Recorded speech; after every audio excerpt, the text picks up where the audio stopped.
Chair, you have quorum. Okay. Hi, everyone. Welcome to our March general meeting. We have quorum, so I will call this meeting to order at 6:30 p.m.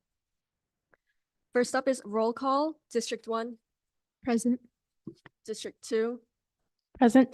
District 3, present. District 4, Present. District 5, Present. District 6, Present. District 7, Present. District 8, Present.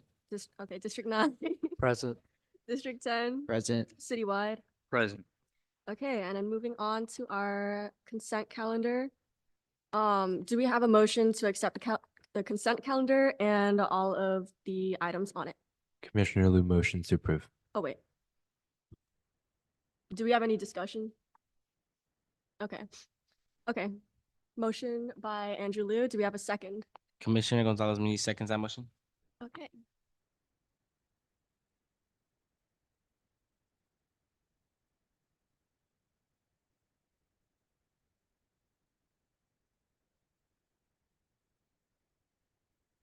And the motion passes unanimously, so we will go on to public record. We do not have any written correspondence. So moving on to open forum. Are there any members of the public who wish to say something about or comment on an item that is not on today's agenda?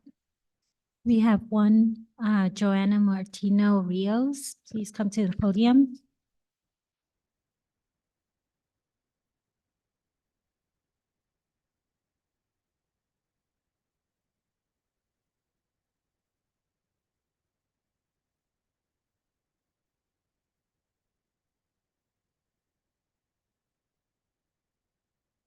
Okay, hi, all. My name is Joanna, and I'm a college student activist at De Anza College. I'm here to urge the council to approve alternative 1. Oh my God, sorry. To remove trash, tents, homeless from Guadalupe River. It makes it difficult to walk through when you see tents, homeless around the Guadalupe River. Sorry, I just came from walking. Okay, by removing the homeless, trash, tents, it will allow the community to walk more safely and freely. Thank you for your time and consideration. Please support alternative 1, which is to remove the removal of homelessness from Guadalupe River, which is located here in San Jose. Thank you so much. We'll keep that in mind. Thank you for your comment. All right, do we have any more members of the public who wish to speak? No, we don't. We can proceed. Okay, and then moving on to item 5A, informational from Think Hopeful. All right. Hi, everyone. I hope you can see us. Hi, everyone. So quick round of introductions here. My name is Iram Choksi. I'm a licensed mental health therapist, and I've been doing this for the last 15 years. We are absolutely excited to be able to speak with you today, and I'll let my colleague introduce himself. Hi, everyone. My name is Nadeem Rahman. I'm the operations director at Think Hopeful, and along with Iram, I co-founded Think Hopeful, where we provide mental wellness services specifically designed for youth, especially focused on marginalized youth. Yeah. And Nadeem, I think we have a one-pager to share. We can walk you through what we do differently. Sure.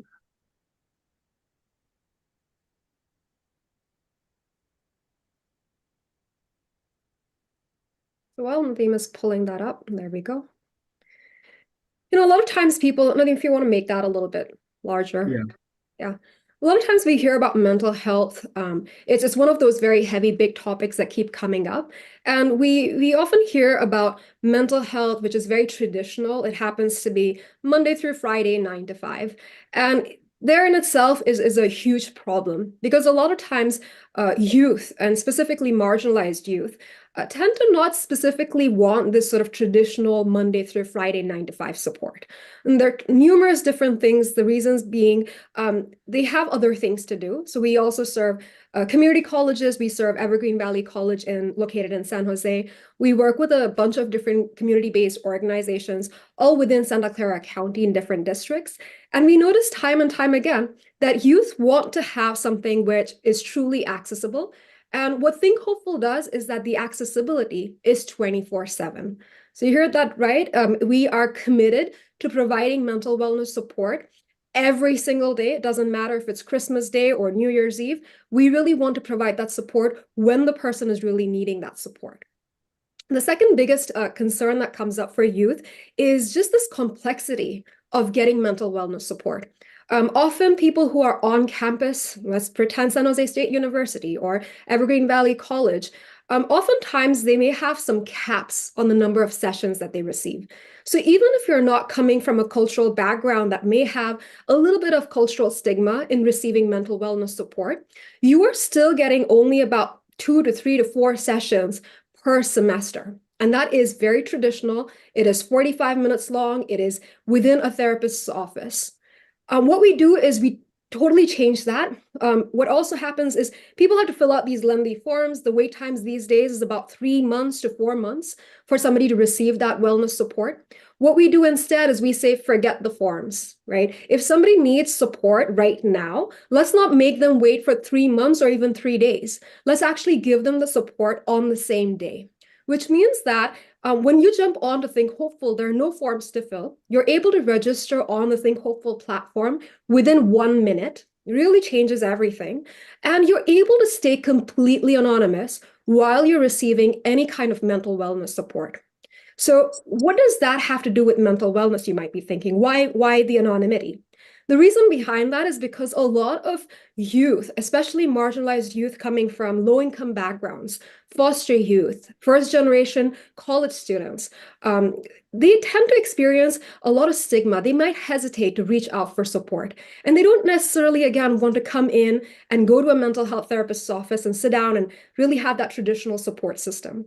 What we do instead is we give them this piece where they're able to come in, stay anonymous, as well as have support systems within their own peer circle. What I mean by that is they're able to come in and they're able to see people who are of their same age group. So let's pretend you happen to be 16 years old.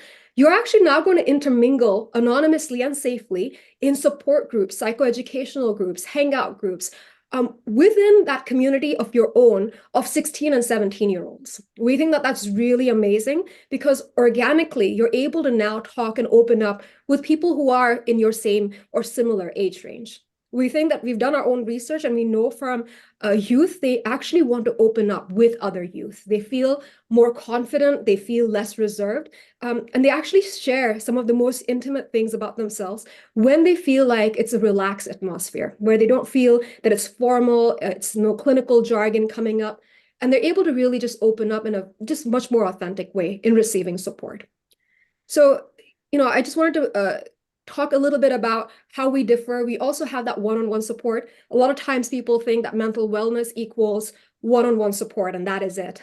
It is a very big part of mental health, but we go above and beyond that. Our mental wellness support, the one-on-one traditional sort of support, extends all the way until 10 p.m. every single day. So if you've ever seen any of your campuses having any kind of a mental health wellness center or a counseling center, you may notice that their hours are usually 9 to 5, Monday through Friday. They often even close a little bit earlier on Fridays. We are there to support every single day with extended hours. We also don't have this traditional mindset that it has to be for 45 minutes. Our sessions can be up to 60 minutes. And the word up to is, some folks can only, sometimes they only have 20 minutes, and that's the only thing that works for them. We say more power to you. You can have your session for however long you want, up to 60 minutes, and we don't have any caps, which means that we never say no to any youth asking for support. And not only do we not say no, we provide that same day support without all the hassle of filling out forms and the complexity of waiting. So take it away, Nadeem. Yeah. So just wanted to show the different modalities of wellness that we have on Think Hopeful. And by modality of wellness, what I mean is, as Aaron was alluding to earlier, one of the main modalities of wellness that is offered in traditional mental wellness support is one-on-one support. What we do is we realize and we understand based on our research, focus groups, and talking to and working with students over the last several years, what we offer to youth is not just traditional support, not just one-on-one sessions, but they also have the option to attend workshops or support groups. So that's the second modality of wellness. The third modality of wellness that they can access is social support. By that, what I mean is there are various social community interactive features which are safe, completely anonymous, and youth can interact with themselves using different features that we have. And the final one, the fourth one, is self-care resources. So we do have a step-by-step guide on every single or a lot of single areas of concern that the youth may have, but then we further go beyond that and we personalize the self-care resources that the youth can receive, which is customized based on their needs, culture, race, and other motivating factors.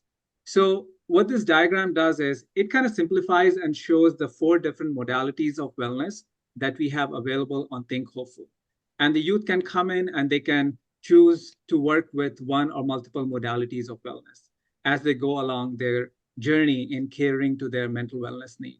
And they are not alone. They have support from a wellness coach. They have support during workshops and support groups. And they have support from other fellow youth and students like themselves. And the professional one-on-one support that's provided to them, it also helps them guide not just one-on-one, but also the different modalities of wellness, even in terms of customizing the self-care resources. That is also done by one-on-one wellness support. Yeah. I just wanted to emphasize a few key facts here. We also provide data to the youth themselves. You would notice that if you've ever maybe received any kind of mental health support, you don't quite have much control over data.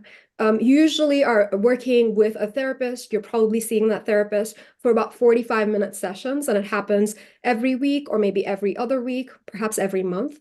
What we do differently is we don't tell the person what they need. We just guide them. If they need more time with us, if they need more sessions with us, or if they want to see, hey, is my well-being changing? We give them all those powerful tools. We want to make sure that they're able to actually really see on an everyday basis what's happening with their well-being. So on the back end, we're able to actually measure if you're coming in today and say that you've experienced grief, something terrible has happened in your life, maybe you've lost a loved one. We want to see over the course of time, as well as on a daily frame, how are you now getting better? Are you even staying neutral? Is it actually getting any worse? So we think that there is just so much power that we are actually wanting to give in empowering the youth in being able to access mental wellness. You'll notice that I actually purposely am not using the words mental health. And there's a very big reason behind that. Even though I'm a mental health therapist, I shy away from using the words mental health resource because a lot of the youth that we work with come from different age groups where they feel very kind of stigmatized when they think about mental health. They tend to think about, I must be crazy, I must be having depression, there must be a lot of trauma in my life, and that is the only time I need mental health.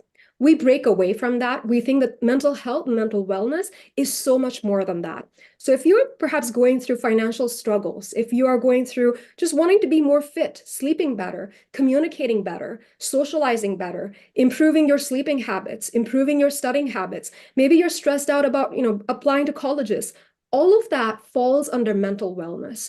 And we are able to really take all of that and allow the youth to really look through the lens of the youth without throwing all the clinical jargon. So on Think Hopeful, you don't hear words like depression, trauma, vicarious trauma, again, because we think that those are alienating words. Folks don't actually feel like they can resonate with those words.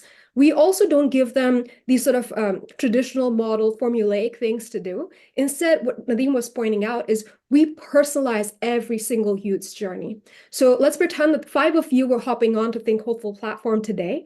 What you would notice is slightly different than what the other person sees, because you may be coming with different ages, genders, sexual orientations, motivating factors. And we think it's so important for you to actually see what it is that you're going through. Perhaps some of you may want Spanish speakers, Spanish-speaking wellness support. Maybe some of you may want Vietnamese-speaking Spanish support.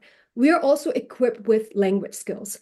So we allow the accessibility to happen. We allow people to have the cultural needs. We allow data to happen. And we think that it's so important for youth to feel empowered in their wellness journeys. We've been talking to some of the high schools where they have physical wellness centers. And we know those are amazing additions, especially after COVID, where youth can come in and hang out and cater to their wellness needs. And that's really amazing. What's missing in those wellness centers, which are specifically geared towards mental wellness, is, again, they're still the same brick and mortar establishments, which are accessible in between 9 and 5, and not even 8 hours, sometimes 4 hours, Monday through Friday.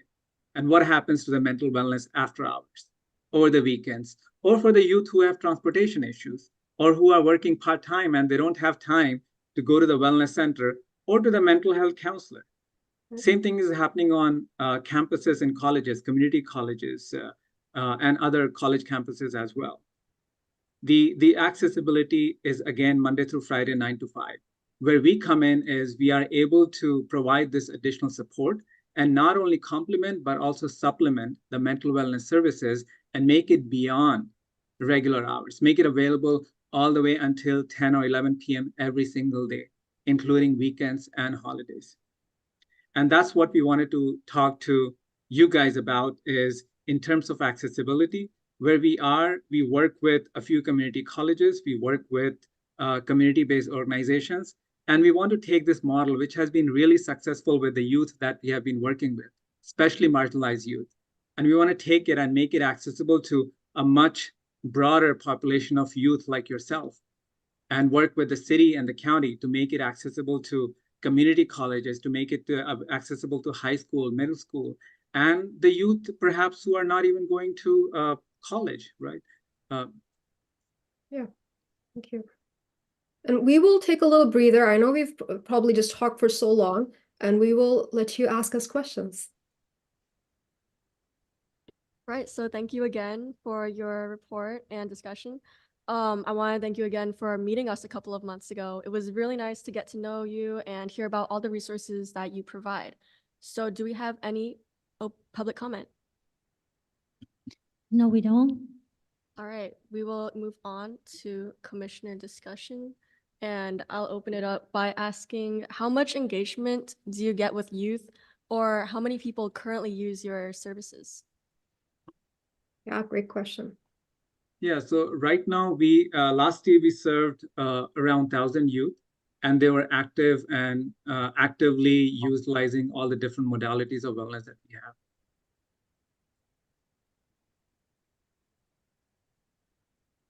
All right, so Commissioner Thi-Lung. Yeah, thank you so much for presenting. That was really informational. And I think the work you guys do is really, really amazing. And that mental health is such a prominent and important issue to address, especially amongst youth in San Jose and the greater Bay Area. My question is about sort of how this would look like in potentially a high school setting, or what the roadmap to expanding these services to other youth, especially younger youth, would potentially look like. Is there sort of like any idea about how that might look right now? What are like next steps for you all? Thank you for that question. And again, a really great question. Absolutely. We are very much attuned to keeping this very tailored in accordance to the age, but as well as cultural needs. So you would have noticed that, when we talk about, say, for example, community colleges versus we also work with foster youth, we work with first generation college youth. We want to make sure that the youth coming on the Think Hopeful platform are able to truly find their own community. And what I mean by that is, while you're anonymous and while perhaps you're struggling with something, and maybe that looks like you want to improve your relationships, maybe you want to work on improving your grades. Now you're going to find your community that is age appropriate. So when we are expanding into high schools, we want this to be something that is very much in relation with the age group that we're working with. So yes, they're going to see different kinds of things on Think Hopeful, including age-appropriate articles, worksheets. They would have different audio files. They would have different videos associated with their age and culture. And they would also have a different set of community features. And what I mean by community features is we have what we call a social wall, where you're able to have a forum-like discussion around different wellness issues and concerns. Anybody who's responding to that social wall happens to be a fellow peer. And again, when I say fellow peer, very culturally responsive peer who happens to fall into that age bucket of yours. So absolutely, great question. And yes, we are very much tailored to keep this very age appropriate. I just want to add something that what Think Hopeful looks like every few months, it keeps on evolving. What I mean by that is, depending on the population that we are working with, we try to customize and change and add features and edit the UI, UX, and all of that depending on the population that we are working with. And that we think is really, really important, because we think the way any sort of offering, especially when it's delivered online, should be according to the needs and the wants of what the population, especially the youth, want, right? So that's why what we do is, anything that we do on the platform, the look and feel, it keeps on evolving. It's a dynamic platform. Yeah, thank you so much for that answer. I kind of had a follow-up question. Are you planning or currently in the process of partnering with specific high schools in this area to potentially bring these services to them? I think having that online space is super helpful, and coupled with, counselor shortages in the area, it could be a really great next step. But I also do want clarification on, I also know like that depends on the capacity of the organization. That is such an excellent question. Thank you for putting that forward. We are absolutely wanting to expand because we see that the needs are so high, especially right now in high schools. The needs are incredibly high, where we think the accessibility is a huge beast, but we also think that stigma is a very big thing to address. There are a lot of students, and 90% of students who need support actually are not receiving support. There's a ton of data that showcases that. So we are absolutely wanting to serve, especially the people who do not get support. And we are actively in discussions with the higher ups in the county and in the county education system. One of the biggest barriers that we see is funding. That often comes up. And we want to be very transparent. We are actually 1/3 to 1/4 the cost of what a traditional resource looks like. So from our side, we are doing everything that we possibly can to make this materialize, to really support and serve more students, and especially in high schools that are getting not that many accessibility needs are not being met right now. I just want to add one note that in terms of our organization's capacity, yes, we are very intentional in how we expand and scale up. But the way our model works is that we do have the capacity to scale up and be able to provide services, including the one-on-one services, not just the online component where folks are interacting with the system, but actual human one-on-one support, including the workshops. We do have the capacity to scale up very quickly. Great, thank you so much. All right, Commissioner Pradeep Kumar. Okay, hi. First, I wanted to say thank you so much for the presentation. I think the work that you're doing is really great, and I'm really excited to know more about it. I had one specific question. So I think most of us can relate to this, but I think one issue that I guess every teenager has is overcoming peer pressure. So I was wondering if there was any resource in particular that you had that was tailored towards overcoming peer pressure as a whole, or if you plan to add any. Again, such excellent questions. Love the questions coming in. Thank you for asking that. Yes, and when we actually started out with Think Hopeful, one of the things that we did before we actually got into building Think Hopeful was understanding the needs of the youth. And that is something that comes up so often. Peer pressure, imposter syndrome, not feeling like you're fitting in, how to make new friends, how to keep the old friends that you have. And absolutely, we have what we call different tracks, and these are mental wellness concerns that a person may be coming up with. So again, depending on the track that you pick, you can absolutely get handpicked, tailored material in terms of how to overcome some of these barriers. And that could be in the form of articles, videos. It could be in the form of also getting one-on-one support as well as support group. Thank you. You're welcome. I just want to add one more thing about the peer pressure from a slightly different context. Is that, one of the things that happen when we talk to the students and the youth is the peer pressure, which prevents them from not accessing mental wellness, right? So of just sometimes the shame of walking into the therapist office, right? And having this peer pressure where the youth have to portray themselves as strong, right? And for lack of better term, sometimes not crazy. So that is another peer pressure context that came up. And the way we overcame that is by doing multiple things. First, in accessing this platform, we do make sure that anybody who joins a platform is a verified youth or a verified student, right? So all the information is there. But then when you are on the platform, you are completely anonymous. So all of that peer pressure is gone. And when we have done these focus groups and surveys, one of the biggest relief we see from the youth is that I can be myself, right? I can be myself, and this anonymity really, really helps. So that's another thing I just wanted to point out from that perspective.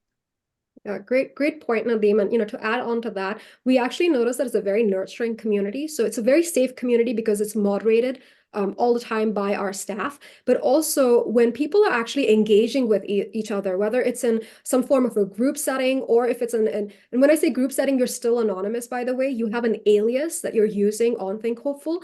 So you're completely anonymous until you want to disclose who you are. And at any point you feel like, whoops, I blew my cover, you can still always go in and edit your profile and change your username. So we've actually noticed that people tend to be just really, really supportive. Even on our social wall, again, it's like a forum-based Q&A kind of a place. People actually are able to go in and find support, but also be the person who's giving out support. So Think Hopeful just becomes that sort of a medium where you're not just accessing support for yourself. Oftentimes, you're actually lending a hand and support to a person who could be an absolute, alias, and you're finding that you're resonating with that person, that, hey, I also overcame this, and this is what I tried. And while you're doing all of this, your one-on-one support, your wellness coach is in there with you throughout the journey. So there are ways for you to interact also with that one-on-one support. There is a chat feature. There is ways for you to do a one-on-one session. If you have social anxiety and you don't want to have this sort of a video and audio kind of a feature, again, you could simply do a chat thing. And that could even be a possibility in a support group where you just want to pull up your chat window, and that's totally fine. Thank you. You're welcome. All right, Commissioner Bansal. Okay, I just want to say thank you so much for giving us that presentation. I think mental health is so important, especially in our day and age. I don't know if T touched on this, but I was wondering, how have you guys been promoting this platform and like just spreading awareness? Do you guys have content like flyers or anything that maybe we as youth commissioners can help with that? Thank you so much for that. And again, awesome question. So like Nadeem pointed out, we're very intentional in our growth and we work with very specific organizations. The reason behind that is we do not charge anything to the youth themselves. So we don't get any kind of grants and we don't get any county funding. We also don't get anything from the youth. That is something that we would never want to do. So we work with specific organizations, and the way we do outreach with those organizations for those youth is through multiple mediums. We are local, so we can go in person and talk to their frontline staff as well as the youth. We also attend a ton of their events. We do a ton of flyers, but we also have a lot of social media presence. So we're able to do things on Instagram for that organization. So we would give them flyers, newsletters, blurbs that they can blast out to their staff members. Am I missing anything on that? No, but I do want to add that, right now, currently, the way we work is we partner with different CBOs and organizations. But eventually, our goal is to promote it to a broader set of youth, broader set of audience. And for that, one of the things that we are seeking is how do we bring it to, how do we partner with a city or a county so that, we are not restricted to just one organization or, 20 different organizations that we work with, but bring it out to a broader set of youth like yourself and everybody else in San Jose City and beyond. So that's something we want to do. Thank you. Commissioner Mishra.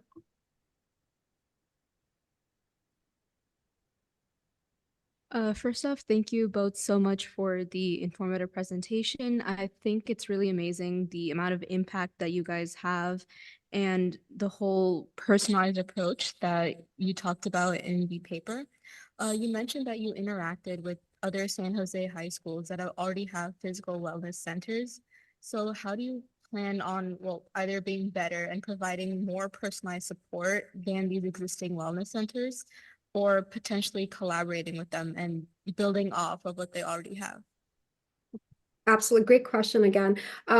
the way we would actually, we're not in competition. We think that our goal is common. We want to support mental wellness, and we want to do it where, especially the students who tend to not get support, are represented. They do get support. They're not feeling, like Nadeem pointed out, they're not feeling maybe hesitant. Maybe they're not feeling, hesitant because they're speaking a certain language, which they don't have, or the accessibility isn't there. So what we would be doing is, when we want to support high schools, we want to take into consideration the fact that not everybody feels okay to schedule a session and go in physically to receive that sort of a support. Not everybody feels okay to have that 45-minute session with perhaps a Caucasian therapist who may or may not understand them. So we think that it's really important for us to stay very age appropriate, very culturally relevant, and provide linguistic skills as well. We also think that stigma is a very, very big and very important thing to address. And that stigma is not addressed when you have to walk in and fill out a lengthy form and wait for a few weeks to a few months to receive support. So stigma is removed when you allow the person the flexibility of pulling out their phone and scheduling a session literally right now for maybe 10 o'clock tonight. So we think that it's really important to provide that sort of a supportive care for the wellness centers who may not have that infrastructure. Since they're traditional, they tend to be 9 to 5. They tend to have certain caps on the number of sessions, to be really allowing this to have a complementary service where the students who may feel like, hey, I'm not quite ready to stop having services and my caps are done, can also receive support on Think Hopeful. A lot of times students who feel like, no, I don't think I'm quite there yet. I don't think I really need any kind of mental wellness support, should also be able to try out mental wellness support without feeling like there's something wrong with them.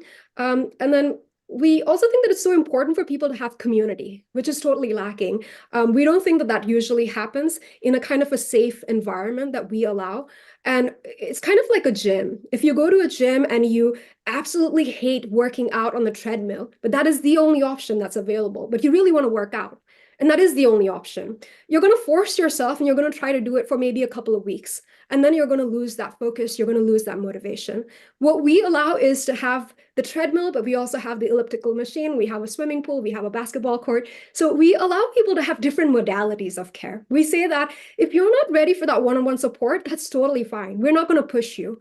What we are instead going to provide is a bunch of different options tailored to your needs. Maybe you want to just come in and try out a relaxation session. Maybe you just want to come in and read a quick little article. Maybe you want to just come in and try the social wall and see what people of your age are doing and interacting. Maybe you want to try out a support group. So we try to do things in a sort of a different way, and we want to make sure that we are providing data. So we want the youth themselves to have the data for themselves, but we also want leadership in schools to have an improved efficacy in what they're doing. So we want to help support an understanding of how perhaps students who receive mental wellness improve their grades. They're able to complete their schooling. They're able to maybe go into college sooner. So those are kind of our longer term goals. Thank you so much. You're welcome. All right, thank you, Commissioner Ganapati. Yeah, thank you so much for the wonderful presentation. I think what you guys are doing is really special and unique. So my question really was, what are some additional features that you're looking to add to your platform, and how do you determine the efficacy of the services? Yes, that's, again, another amazing questions. You guys have such great questions for us. The way we do, and I'm sure Nadeem will pipe in here as well, the way we want to release features and new sort of enhancements is we always want to understand what's working and not working for the youth. I mean, this is even historically, even before we formed Think Hopeful, we really wanted to understand. So we walked on different campuses and we talked to over 200 students asking pretty much the same question about mental health. Do you receive it? What works for you? What doesn't work for you? And then we wanted to have a design that really resonates with the youth that we are working with. So when you're actually on the Think Hopeful platform, you're going to notice it's very easy. It's very sort of an intuitive platform. You know exactly where you want to go. You also get the tailored information quite easily. We have what we call wellness buckets that are unique to every user. The way we introduce new features and enhancements is we have multiple ways to kind of on the back end see what the youth are actually using. So if certain features are used more and some of them are not used as much, we like to have certain things in the back burner, and we're able to release something new to test out and see if this is working or not. Yeah, thank you so much. You're welcome. All right, thank you, Commissioner Singh. Yeah, thank you so much for the presentation. So a question I had is, does this project plan to have a facility or office for in-person support just in case someone might need it in the future? Or maybe partner with high school to make use of their facilities? Yeah, that's a really good question. We do get that question. We are more into doing some things which are more scalable. We know that one of the core sort of aspects that we want to address is accessibility. And with accessibility, it becomes that much harder to just have an in-person presence. But we're not closed off to that idea, though. In the future, we potentially could have partnerships with high schools, and we already do sort of in-person workshops. We do in-person support groups, but we think that having an online presence, which is more convenient, it's not taxing on the person for the youth to now go and fill out a lot of different forms, is usually very helpful for the student. Okay, Yeah, I just want to add that, building this sort of infrastructure is not our, core area that we focus on. As Iram mentioned, it's on scalability, be able to deliver mental wellness in a scalable way. That's where we focus on. But, as Iram was pointing out, we do engage in those sort of partnerships. So any work that we do, anybody we partner with, we always have a very collaborative approach. And by that, what I mean is, any campus or any one of the CBOs that we work with which caters to marginalized students, what we do is our Think Hopeful is embedded in the learning management system. And what that does is, as youth are, going through some course material, or they're having their, engagement with that particular CBO through their online platform, Think Hopeful is always there with them. Right. So that's one example of a partnership that we do. And the other is that with some of the community colleges that we work with, again, we have that sort of partnership with the counseling center. And we have that back and forth where when the students have generally, 6 to 8 weeks of wait time in accessing one-on-one support. And these are the students who have been able to overcome that stigma and walk into that office to find support. So in such case, when there's wait time, the counselors are able to redirect those students to us. And then when our wellness coaches, working with those students, if they realize that the students need higher level of care, then they're able to redirect them back to the counseling center. So we always want Think Hopeful to be in this collaborative sort of approach where, whichever organization we work with, we are able to partner with them in a truly collaborative manner. Thank you so much. Commissioner Mascarenas.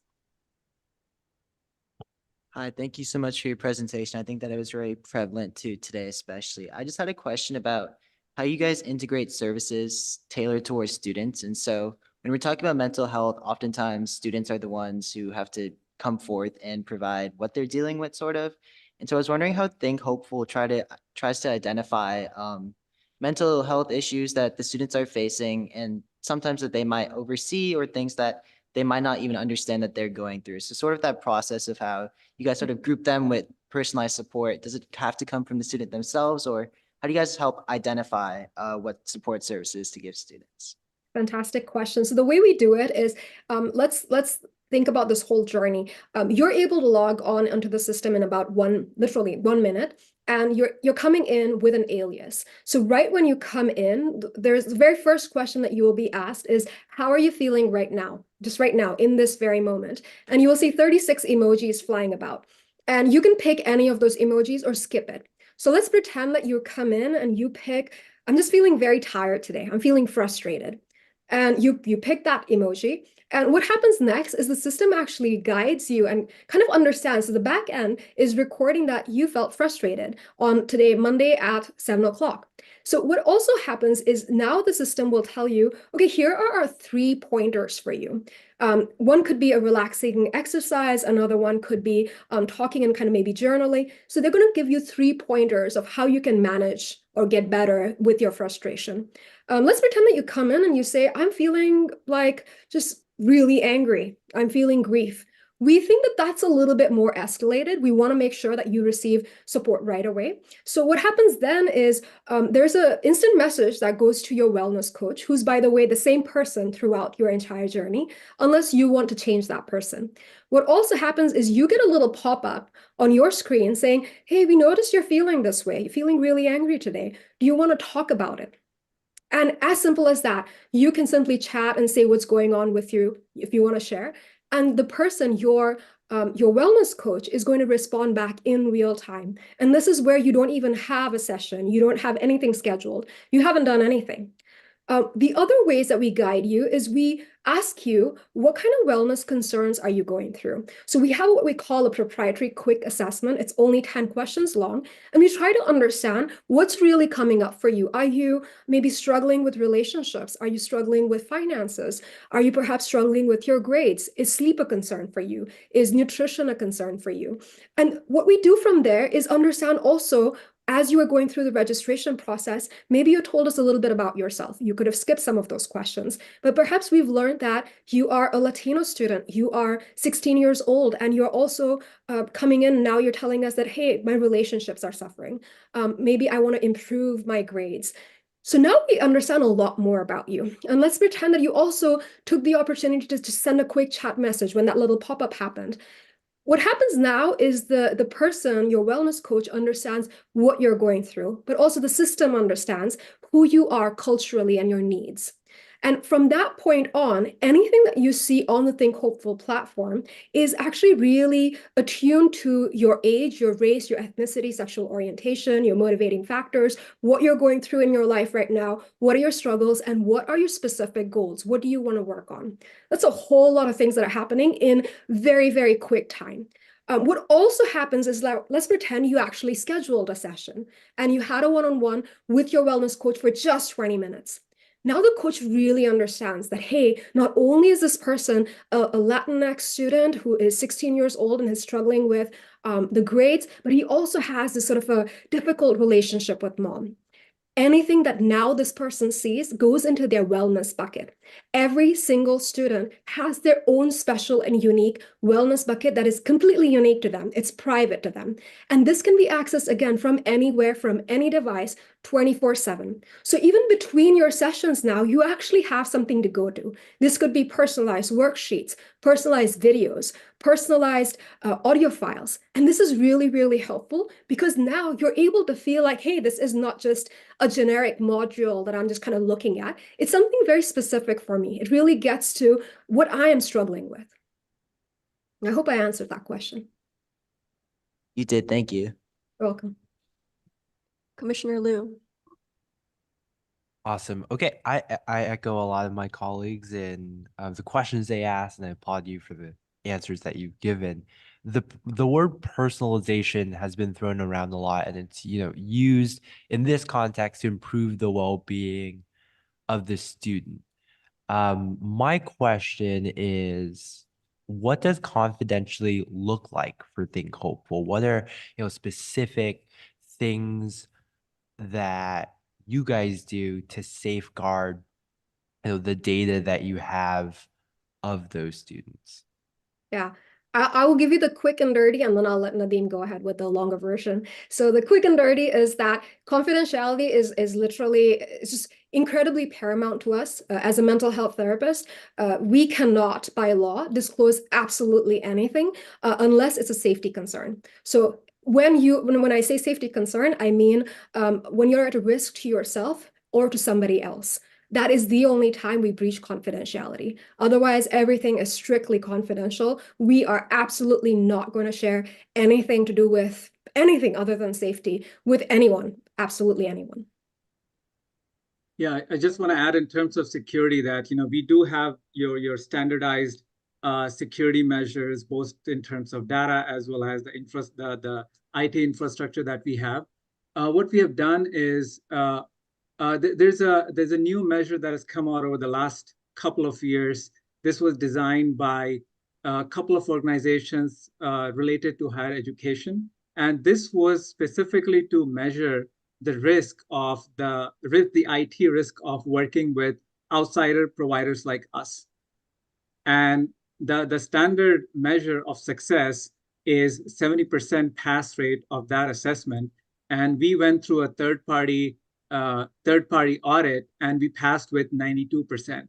So that's another testament to the security and the IT infrastructure that we have in place. We take it very, very seriously, and we do regular audits to make sure that we are following the industry norms, and not just industry norms, but going above and beyond in terms of IT security. Yeah. And just a quick note, I know that we shared with you earlier, we said that we do share some aggregated data. And what I mean by that is when we work with certain organizations or community colleges, we want to showcase success. And the way we do that is we are able to show in not each individual data, but on an aggregated basis, how many of your students are accessing Think Hopeful. What are the peak hours of utilization? What are the mental wellness concerns that they're dealing with? So that's the kind of aggregated data that they would receive. I just want to add one more thing that unlike other websites, we do not share or sell any of the data that's on our platform. And by sharing, I mean none of the sister companies, nobody outside of our organization gets to see the data that we are collecting. And the only way we utilize the data is in trying to enhance the platform that we have. Perfect. Thank you. All right, do we have any more questions? If not, then that concludes discussion. All right, thank you for your presentation. I learned a lot and really enjoyed hearing about how Think Hopeful supports youth on such a close level. I look forward to any future collaborations between the Youth Commission and Think Hopeful, and thank you again. Thank you so much for your time. It was really a pleasure to connect with all of you. And thank you so much for those amazing, very thoughtful questions. Appreciate it. Thank you so much. Take care. Moving on to the next action item. We were looking for a small group from Youth Advisory Council members to represent the Youth Commission at the Children and Youth Services Master Plan Conference.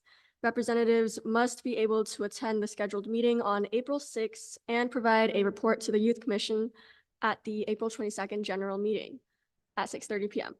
So we have identified two very capable YAC members who are able to attend these two meetings, Peter Vu from District 7 and Dia Kumar from District 4. Do we have any public comment? No, we don't.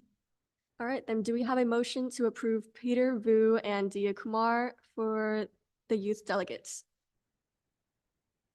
Commissioner Logue motions to approve our youth delegates. Do we have a second? Commissioner Taylor seconds that motion. All right, it's time to vote.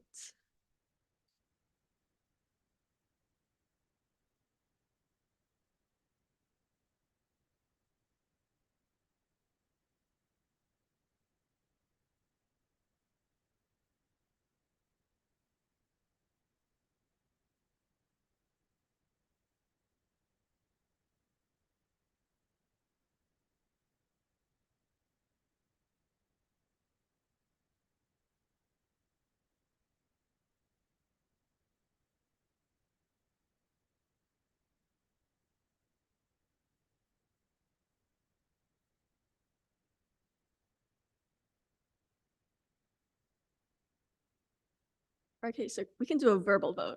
All in favor? A verbal vote. Aye. Aye. All against? Any abstentions? Okay, then the motion passes unanimously.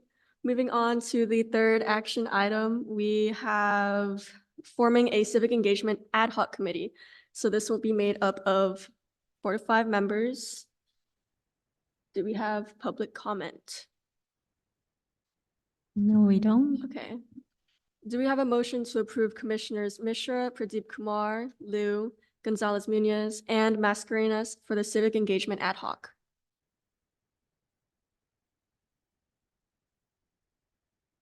I, Commissioner Bunsen, move to motion this. Do we have a second? Commissioner Liu seconds. Okay. Oh. Okay, verbal vote. Okay, all in favor? Aye. All against? Any abstentions? Okay, then the motion passes unanimously. Moving on to reports and information only. First up, we have council liaisons announcements.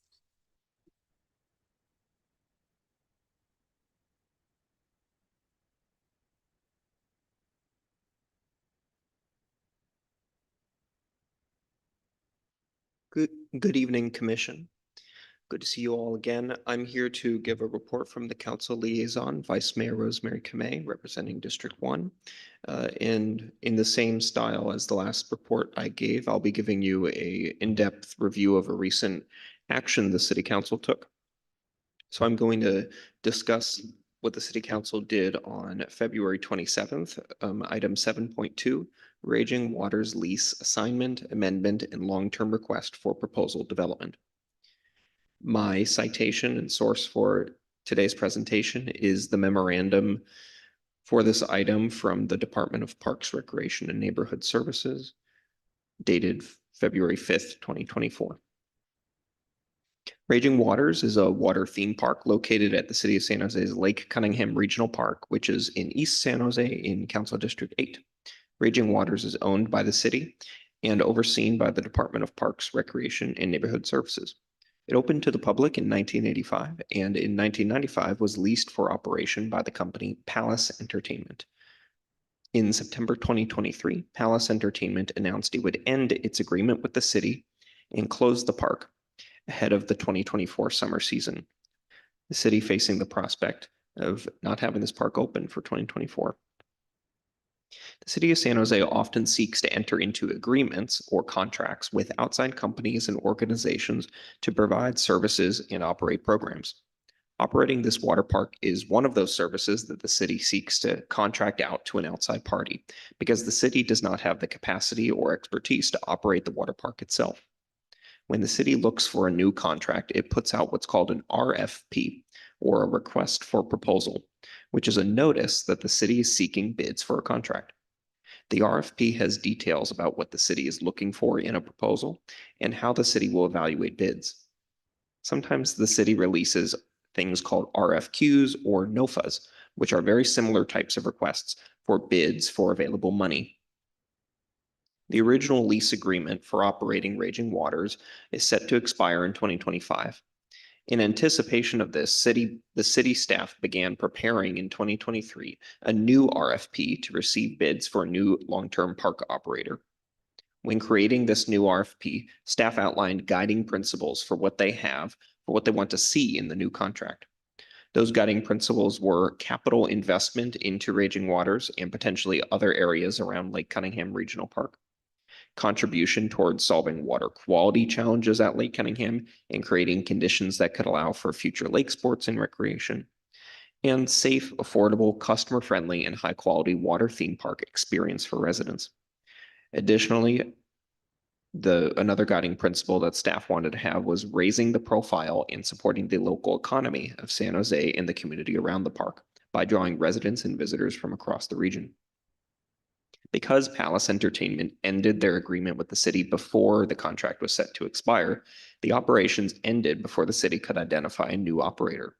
Therefore, the city wanted to assign the agreement to a new company to operate the park until the new RFP can be completed and a long-term operator can be selected. A provision in the current agreement allows the city to assign it to a new company. 6 different companies informed the city of their desire to take Palace Entertainment's place in the current agreement, which is scheduled to end in 2025. The current agreement has stipulations allowing the city to assign it to a new company, given the company meets certain criteria. The criteria staff used to evaluate these bids were financial viability of a proposed concept, the management and operations plan, the marketing plan, proposed timeline for reopening, business experience of the company, and operating standards. After a process which involved site visits, interviews, questionnaires, and a grading rubric based on objective criteria, staff determined that the company California Dream and Entertainment, Inc. be the highest rated applicant. The memorandum that staff presented to council on February 27th is the result of this process.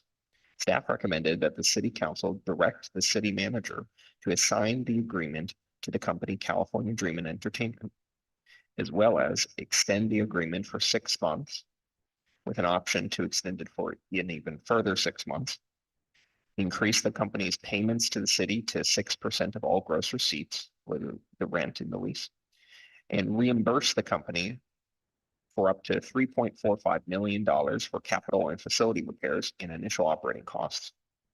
Staff also recommended that council provide them feedback on their guiding principles for a new request for proposal for a long-term operator for the park. Council approved this memorandum with 9 votes for, 0 against, and 2 members not voting. This will enable the new company in the agreement, California Dream and Entertainment, Inc., to begin work immediately on repairs and maintenance so that the park can be open to the public by the summer of 2024. Council also approved a memorandum by council members Domingo Candanas and Peter Ortiz, who represent the area of Raging Waters and Lake Cunningham, that says that the city will not need to reimburse the company in the current agreement if they exit early out of it, just like the current company did. And also that the park operator should give preference to local residents for employment opportunities at the park and evaluate ways to ensure broad access to the park for all residents. Looking forward, city staff will release a new RFP for a new long-term operator in spring of 2024, with a goal of having a new operator by 2025. Council will provide staff feedback on their guiding principles for the new RFP. And once staff receives bids and identifies a potential operator with high scores on their objective criteria, they will make a new recommendation to City Council for the new long-term agreement. At that point, Council will have the option to either direct the city manager to approve and enter into a new agreement with a new operator, direct the city manager to approve and enter into a new agreement with modifications, or reject the recommendation and have staff go back to the drawing board for new bids. Be sure to stay tuned to council actions in the coming months on feedback for guiding principles and later in the year on the results of the new RFP. Thank you. Thank you. I missed the chance to say this last time, but thank you for your report and how you altered it to adjust the format for us.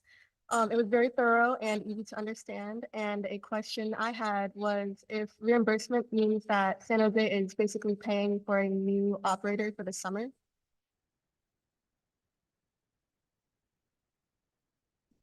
Well, so the company would be paying the city to operate their rent to the city to operate it. So it wouldn't be that they'd be just getting there for free.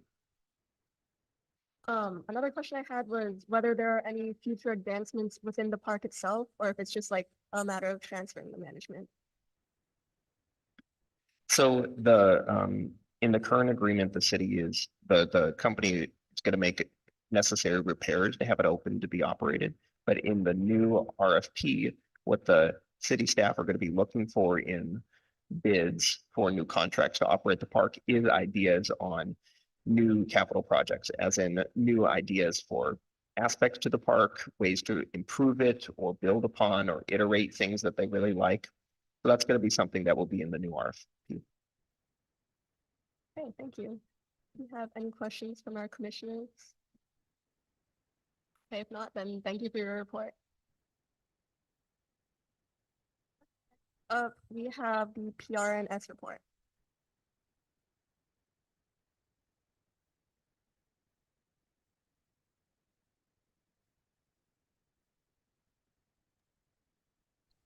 Good evening, everybody. March PRNS updates include all community centers will be closed on April 1st in observance of Cesar Chavez Day. There will be 8 egg hunt events citywide. You can register on our city website or at www.sjregistration.com. And for recruitments, we're currently hiring for recreation leaders part-time and lifeguards as well. End of report.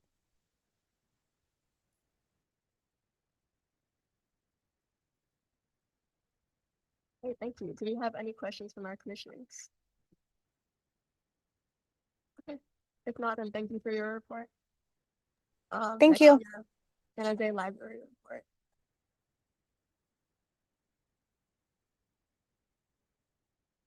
Hi, good evening, everyone. I'm Vidya Kilambi, Division Manager with the library, here to present the library report. Pre-registration is now open for summer 2024 for the We Thrive High School Entrepreneur Camp.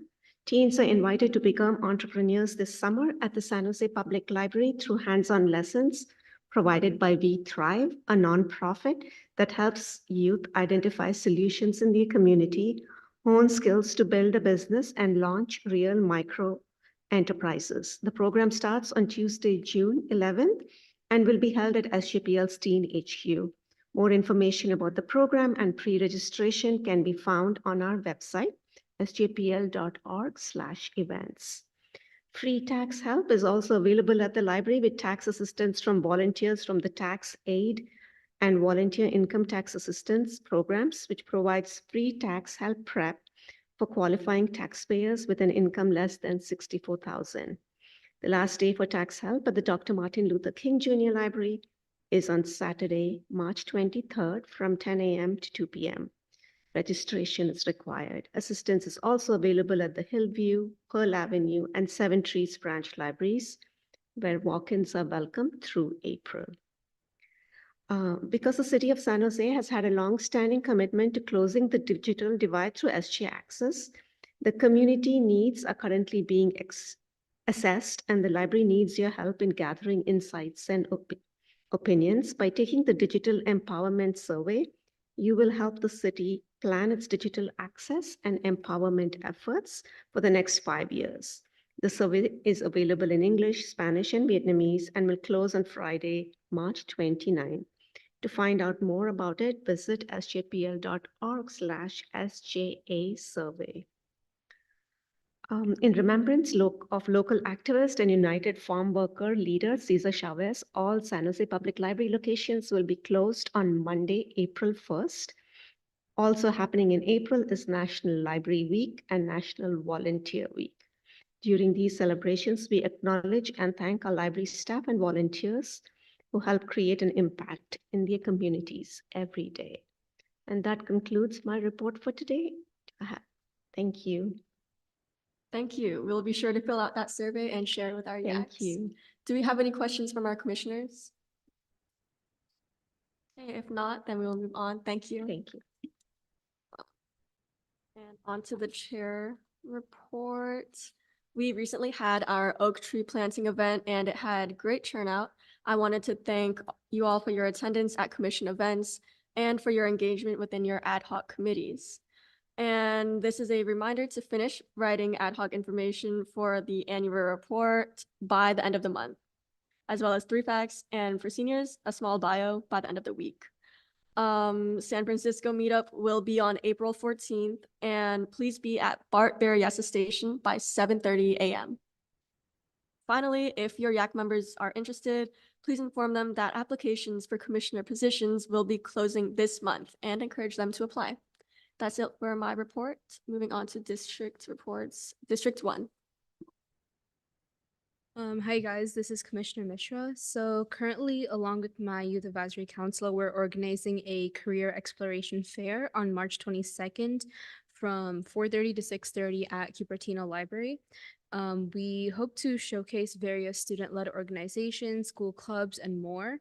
And our goal is to essentially guide teenagers in their college and career journey by offering them valuable insights into diverse future college and career paths, promoting community engagement, and showcasing the plethora of career options that are available to them right now. We currently have around 14 organizations and clubs and over 60 interested attendees.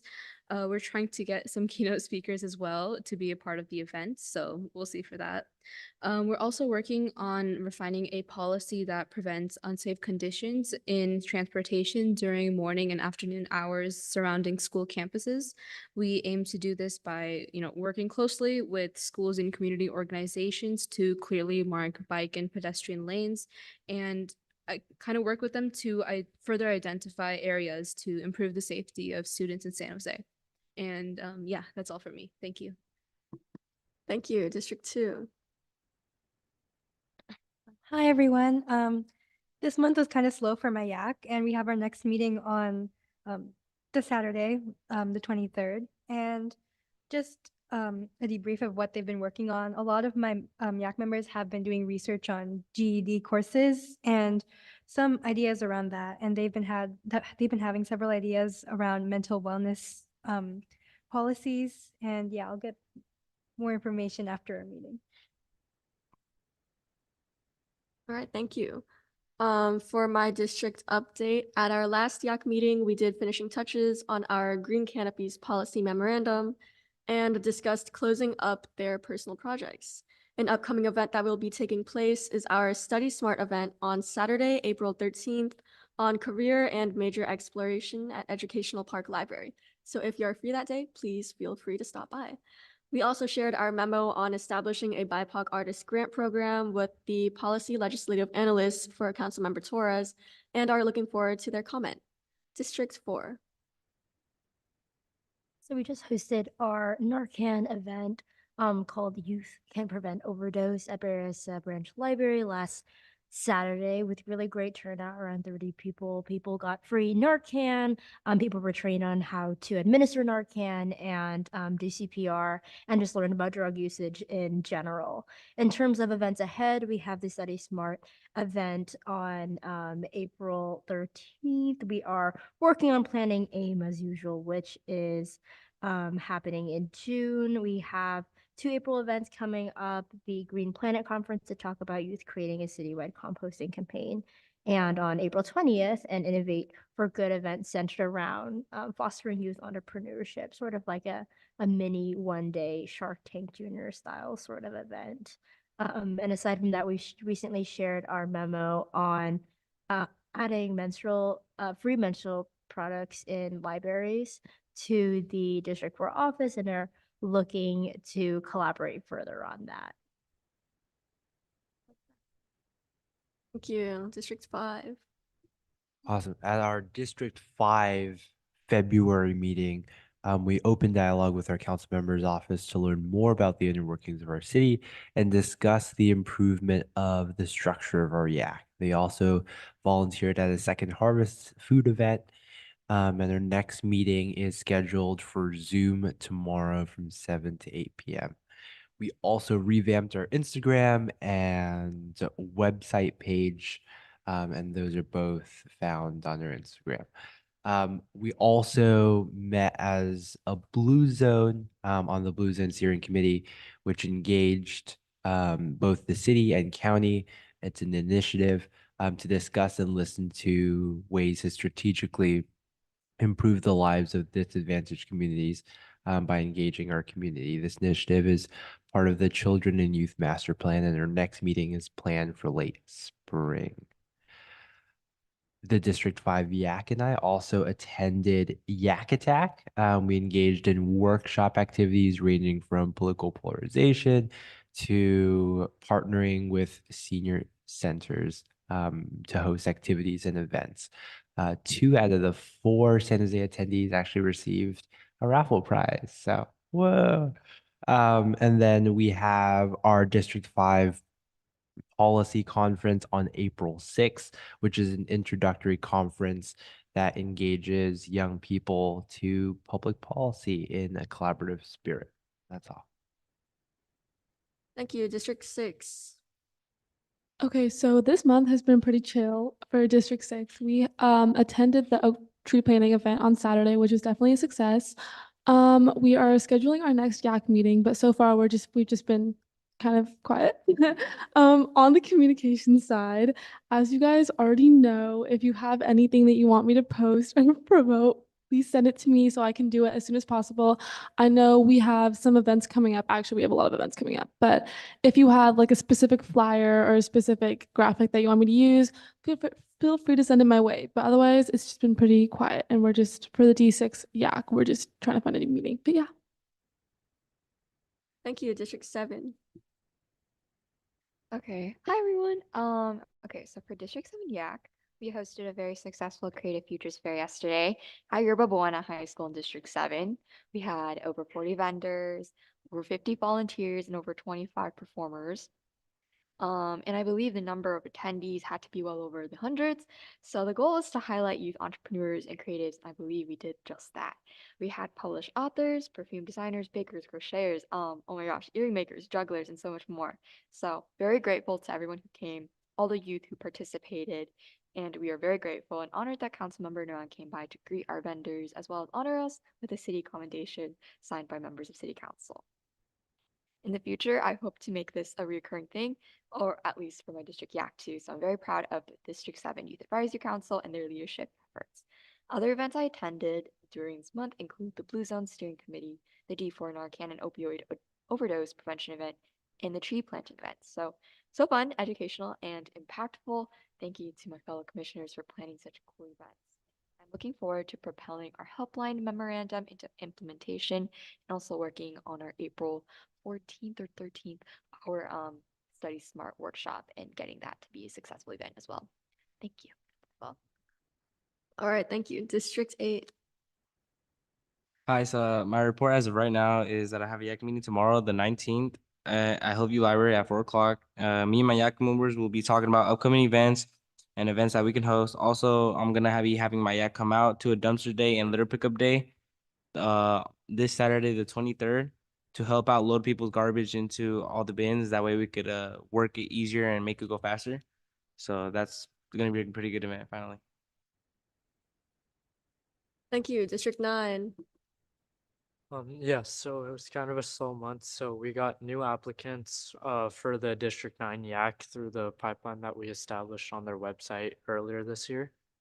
In District 9, we advertised and promoted the oak planting event through the District 9 high school environmental organizations. I recently met Councilwoman Pam Foley, and we had a discussion about all the work that we do as a youth commission, and I am attempting a connection with the district office. Thank you. District 10. Yeah, so this month we've been trying to work on our Adopt a Park. We've switched from Almaden Meadows Park to Almaden Lake Park, and I've sent over paperwork. So we're hoping that we'll be able to adopt the park by the end of the month and start to host cleanups and potentially tree plantings spreading into next year. We also helped a neighborhood organization revamp their website by updating portions of it, which was great. We've been in contact with the council office to help on their 4th of July event, which has over 40,000 attendees, which would be nice. We are also working on a policy for a guaranteed income for marginalized communities. I want to highlight Vedant for the incredible tree planting, which I also got to be a part of and help promote, which I think had great attendance and was a great event and experience overall. I've also been working on a outreach week for environment with the Silicon Valley Youth Climate Action Committee, I think, and have been developing that as well. And we've been doing some Insta work over the past month. So yeah. Thank you. Citywide. Yeah, thank you. So, the environmental ad hoc recently led the oak planting event earlier this Saturday. So I want to thank the various parties that were involved, PRNS, VMU, the mayor's office, and of course, the youth. We were able to also have the mayor in attendance, for which we're very grateful. And all 12 oak trees were successfully planted, and we're also going to work on a water plan with PRNS sometime soon. And I want to highlight Nolan for handling the outreach for this event and coordinating the signups. Yeah, really owe it to you for the great turnout. And our next major criteria is the environmental awareness campaign as an ad hoc, which Commissioner Mascarenas is going to be leading.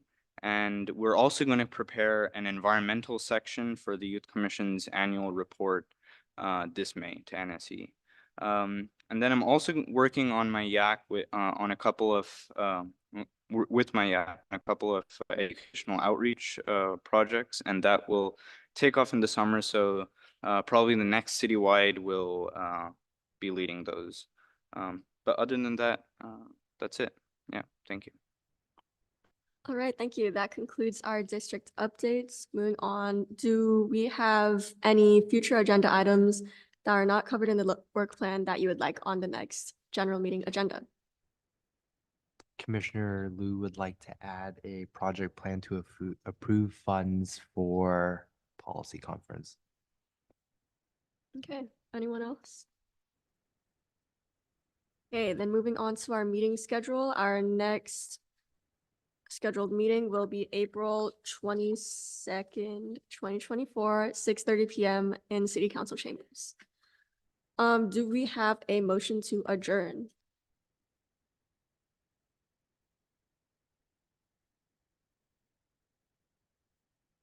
Commissioner motions to adjourn. Do we have a second?